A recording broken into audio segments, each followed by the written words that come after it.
Gemini, welcome to your third week of January reading, January 15 to 21. Kamusta ka? Thank you so much dun sa mga laging nanonood, sumusuporta sa ating YouTube and Facebook page. Don't forget to subscribe kung hindi pa po kayo nakaka-subscribe sa aking YouTube at kung hindi pa po kayo naka-like and follow sa aking FB page, mag-message directly lamang po kayo sa FB page ko regarding personal reading services. So, kunin muna natin yung overall energy mo, Gemini. You and your loved ones are safe. Para sa mga nag-aaligaga, para sa mga andaming pinoproblema, huwag kayong mag-alala kasi yung card nire-reassure kayo na magiging safe at okay naman ang lahat itong family mo kung yun yung pinag-uusapan na yun.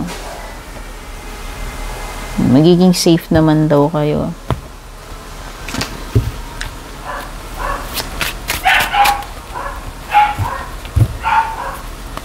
Sensyahan nyo na yung mga maririnig nyong ingay guys. Yung mga aso ko dito non-stop.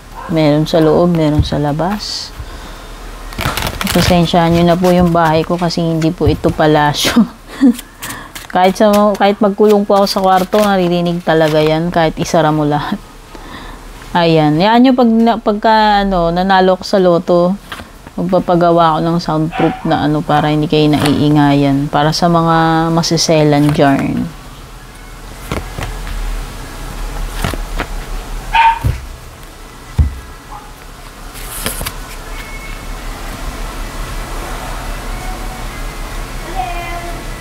Okay, so based dito sa overall energy mo, Gemini, meron bagong start na paparating pagdating sa private life mo. Merong something dito na may kinalaman sa mga loved ones mo, hindi ko alam, concerning your family. No, meron something to do with the member ng family mo or loved one. So, ang dito is, siguro ito yung magiging focus ngayon. Yung energy mo parang nakatuon dito, no? Sa concerns or matters, important matters relating to your loved ones or your family. Ito yung overall energy ng reading mo. Meron ako nakikita energy dito to 7 of Wands. Hindi ko alam kung ano to pinaglalaban mo, Gemini. You are clearly standing up for something or someone. Tao man ito or hindi. No? Ito ay something na ipinaglalaban mo. Something na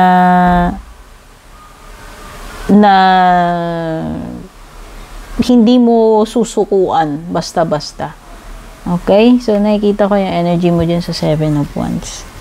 At nakikita ko yung energy mo dito ng pagiging willing na tumulong palagi. So, ayan, hindi ko alam parang may kinalaman sa family, diba? So, ayan, kung pinag-uusapan dito, very strong yung determination mo na ipaglaban tong mga loved ones mo or kung ano man itong bagay na tinutukoy dito na yun yung hanggang kaya mo ilalaban mo. Okay?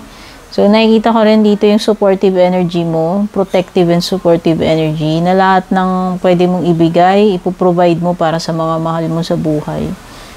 Okay? Masyado kang mapagbigay dyan sa card mo na yan. No? Masyado kang generous and charitable and kind.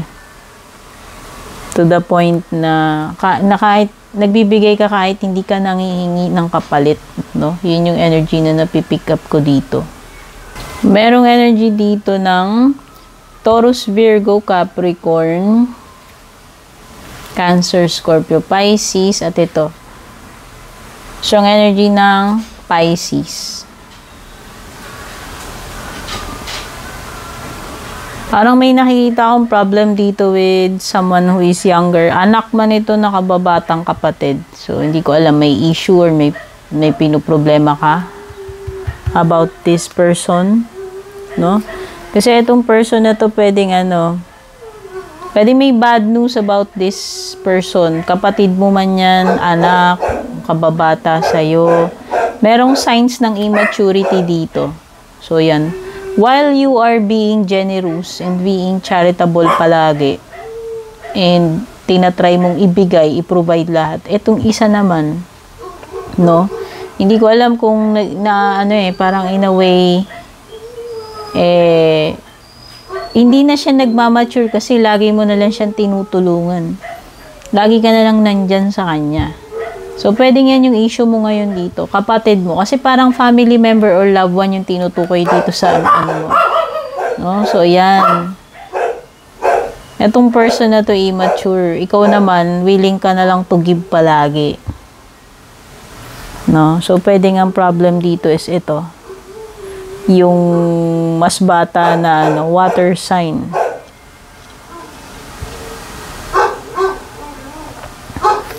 Immaturity yung problem dito.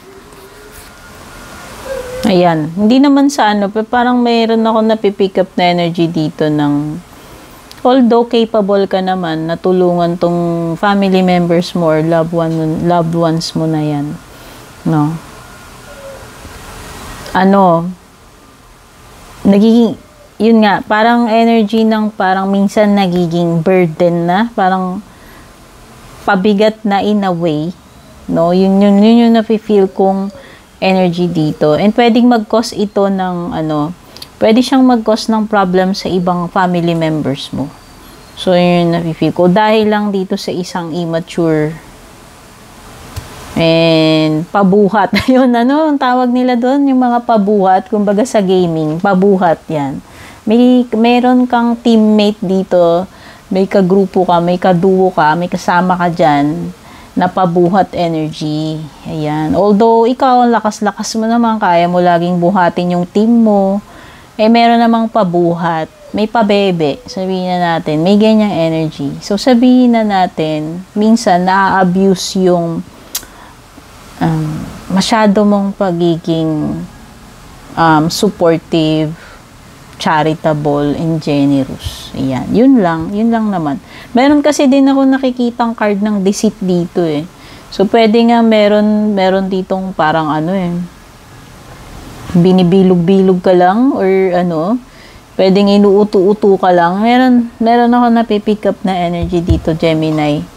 No? Na yun yung nakukuha ko sa cards mo. Ikaw pure ka Gusto mo lang naman tumulong lagi sa mga mahal mo sa buhay, sa mga pamilya mo, kapatid mo, etc. etc. Pero nga, merong energy dito ng pabuhat.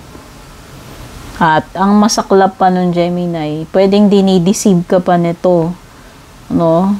Sa kabila ng pagiging generous mo and supportive mo sa kanya or sa kanila. Okay? So, tignan na natin. Hindi. Meron ka pa palang Ace of Wands. So, ayan, Gemini, parang napaka-eager mo to start something.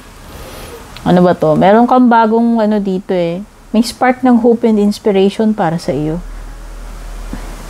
No, yung tipong inspired ka. Inspired ka na simulan o gawin itong bagay na ito. Ayan. Pwedeng related ito sa related sa career ninyo, no?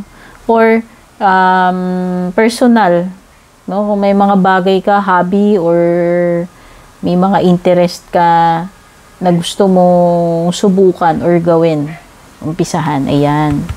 So, nakikita ko this is something na na-excite ka and ma-enjoy mong gawin. Pagdating sa closing message advice mo, the end of a tough cycle approaches. Yan, Gemini, malapit nang matapos yung mahirap na cycle. So, finally, kumbaga, ito na yung last stretch nung mga mahihirap na part at papunta ka na doon sa paginhawa na part. O, diba? Ayan, malapit nang matapos yung isang cycle dito. So, pwedeng limbawa, malapit nang matapos yung project. Ayan, kung may project ka man sa trabaho, kontrata, basta anything na, malapit nang pinaghihirapan mong gawin or tapusin. Ayan, So, end na ito ng isang cycle. No, kung meron kayong mga pinagdadaanan, challenges, mahihirap na proseso, ito na yon. patapos na yan, Gemini, huwag ka mag-alala. So, konting ano na lang tiis, konting kembot na lang at matatapos din yung mga paghihirap na yan.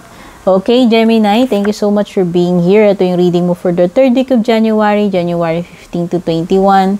Don't forget to like and share. Take care and God bless.